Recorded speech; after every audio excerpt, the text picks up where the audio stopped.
موتوما أوركين كبراتي من غربيكا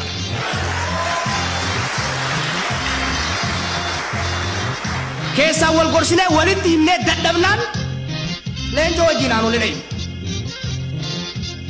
دبي ولا جيتشا كافي دوام براتي نجيت نفتنيو ما وامور منف إثيوبيا دولتي ديبتين ورب أمو برباد وامور منف دوغان آنولي أولا مي كي يكم توتا كي لازي فارفموسا وامور منف نو أجيسو برباد إسن إيموان فرس على غانس بيكو كم دوئدي ساقل قوبت دمالي دوئدي ساقل قوبت دمالي دوغا أورمو هنوانو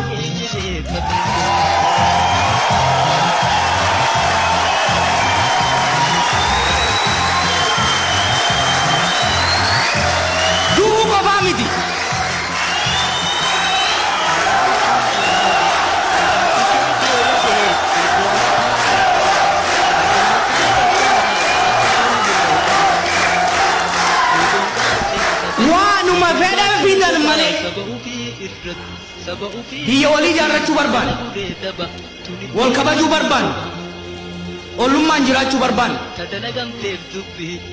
أكا جرجيني تو تسمى بربان أوري ورانا ما هم بربان أنا إيش ريت كو بيجي كذا هيمبو وادان كم إيه جالس كذا كمرة يولي سبيجي يولي تيكو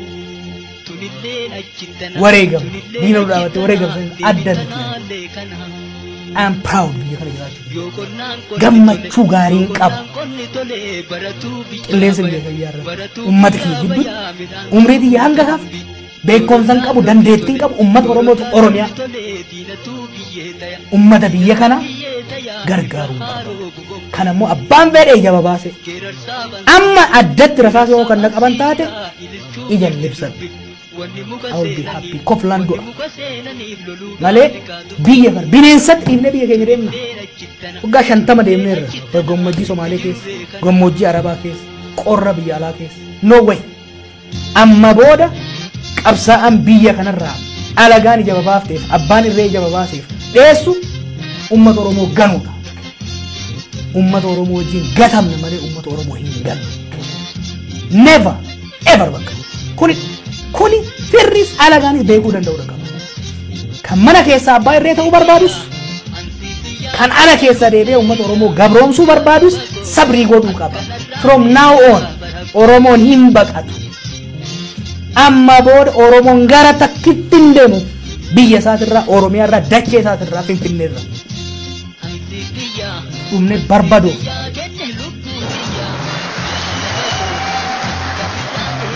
Isinitti himu biyya tana qabalee haga federaalaatti qabsaata Oromoo jaarree jirra. Hin sodaadina hin shakkina.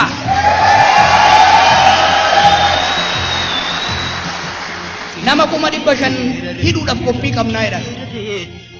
Yoo manni hidhaa ga'eef horsiisaa jennaan miliyoona 15.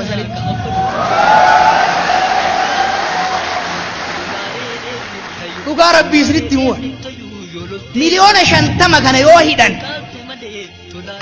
abadan Oromoon inni wabilisoomti mootummaa isii ta'u inuma jaarratti kuni uma